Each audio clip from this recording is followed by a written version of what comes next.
아리는 MBTI J로 엄청나게 꼼꼼한 성격입니다. 그래서 제가 죽을 것 같습니다. 특히 나라에서 제공하는 각종 신청이 필요한 복지 혜택 같은 것들을 귀신같이 찾아내서 누리는데요. 그에 반해 귀차니즘이 오지는 만두는 있는 것도 못 챙겨 먹는 스타일이죠. 지금의 눈으로 보면 그야말로 헬이었을 것 같은 조선시대에도 일반 국민들을 위한 복지제도가 있었을까요? 있었다면 어떤 사람들이 어떤 혜택을 받을 수 있었을까요? 오늘의 교양만두는 우리가 몰랐던 그 시절 복지제도에 대한 이야기입니다.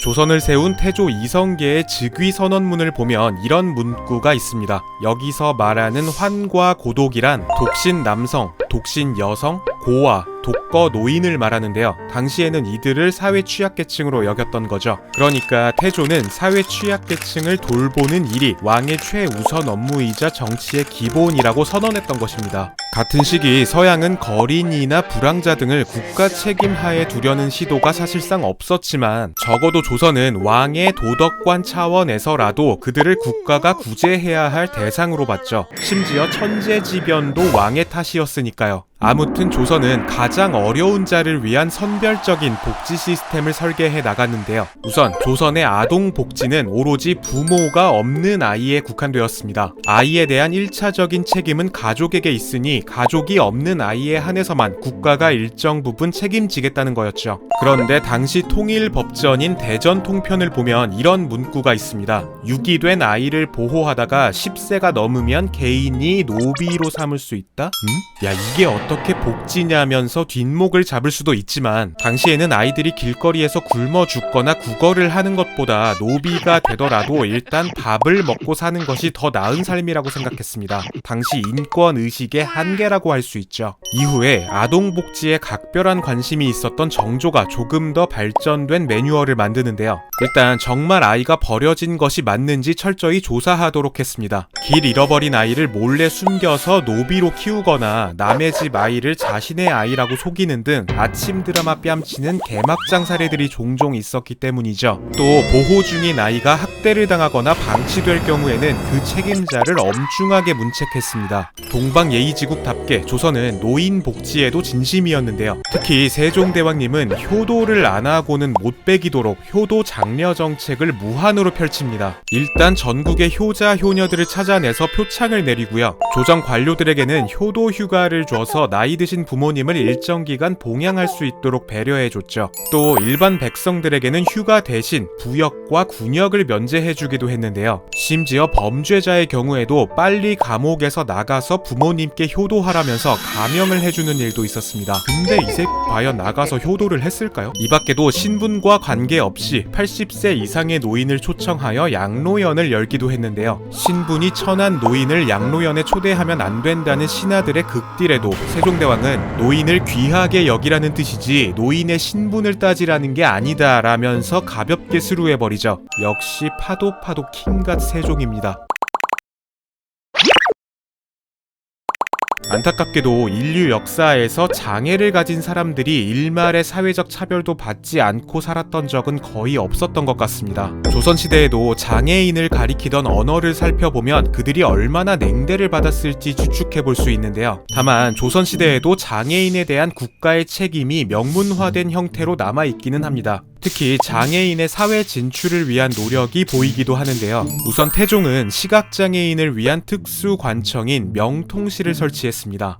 이곳에 소속된 시각장애인은 나라에 행사가 있을 때 경을 외우는 독경업에 종사하면서 곡식과 노비를 받기도 했죠. 또 점을 치는 점복업이나 국립교양악단에서 악사로 일할 수 있도록 국가가 취업을 알선해주기도 했습니다. 또 관직 등용에 있어서도 편견이 덜한 편이었는데요. 뇌전증을 앓고 있던 권균, 지체장애였던 심의수, 척추장애가 있었던 허조, 청각장애인 이덕수 등 장애를 가진 이들이 고위직에 올라서 조정에서 활약한 사례들도 적지 않았죠. 자, 그러면 신분상 조선의 최하위 취약계층인 노비들을 위한 복지도 있었을까요? 사실 노비의 삶은 복지 시스템보다는 어떤 주인을 만나느냐가 더 많은 영향을 끼쳤습니다. 하지만 이들까지도 국가의 복지 행정 안으로 끌어들인 왕이 있었으니 역시 세종대왕. 어느 날 궁궐을 산책하는 도착하던 세종은 임신한 관노비를 보게 되는데요. 당시 관노비의 출산 휴가가 겨우 일주일이었기 때문에 만삭의 몸에도 일을 하고 있었던 거죠.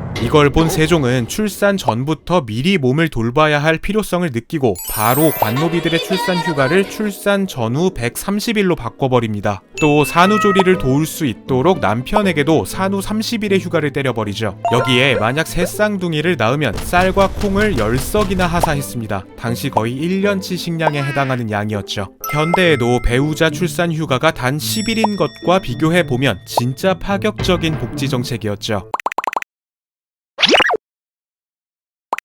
자, 이처럼 조선시대에도 다양한 방식으로 복지를 펼치려는 노력은 했었는데요. 당연히 현대에는 이와 비교도 안 되게 많은 꿀복지 혜택들이 존재합니다. 하지만 문제는 누가 알려주지 않으면 이런 복지 혜택이 있는지조차 모르고 지나쳐버린다는 것이죠. 그러나 경기도민이라면 그런 걱정은 하실 필요가 없습니다. 알아서 복지 혜택을 떠먹여주는 똑똑한 어플 경기똑D가 있으니까요. 여러분, 경기똑D는 나에게 딱 맞는 혜택 정보를 한눈에 알려주는 통합 데이터 서비스인데요. 구글 플레이 스토어와 앱 스토어에서 간단하게 다운받으실 수 있습니다. 뭐 얼마나 똑똑인지 살펴보면 우선 도민카드 서비스. 도민카드는 말 그대로 경기도민이라는 걸 인증해주는 본인 확인 서비스인데요. 주말이면 뻔질나게 놀러다니는 아리는 경기똑D로 경기도민 혜택을 받을 수 있는 공공시설을 살펴봅니다. 운영시간과 할인 정보도 미리 체크하고 사용처에 도착하면 별도의 증빙 서류 없이 도민카드로 프리패스할 수 있죠. 두 번째, 맞춤 정보 서비스입니다. 경기도 31개의 시군 및 공공기관에서 제공하는 공개 채용 정보와 복지 정보를 싹 다 모아서 한눈에 보여주는 서비스인데요. 하지만 이렇게 싹 다 모아놔도 이것조차 찾아보는 것이 귀찮아서 아무것도 안 하는 분들이 계실 테죠. 그래서 경기똑D는 개개인의 조건에 맞는 복지와 채용 정보를 선별해주고 신청 시기가 되면 알림까지 제공해줍니다. 그런데 이것마저 어렵다. 그럼 세 번째, 마이리포트 서비스가 있습니다. 통계 데이터를 기반으로 나와 비슷한 조건의 사용자가 많이 조회한 복지 정보를 알려주는 서비스인데요. 아무리 게을러 터진 인간이라도 단번에 내가 받을 수 있는 선별된 복지 혜택을 확인할 수 있는 것이죠. 자, 이 외에도 정부에서 제공하는 66종의 증명서를 모바일로 간편하게 발급받을 수 있는 전자지갑 서비스 등도 있으니까요. 여러분 진짜 한 번만 써보세요. 진짜로 돈 드는 것도 아니고요. 경기도민인데 안 쓰고 있으면 너무 아깝습니다.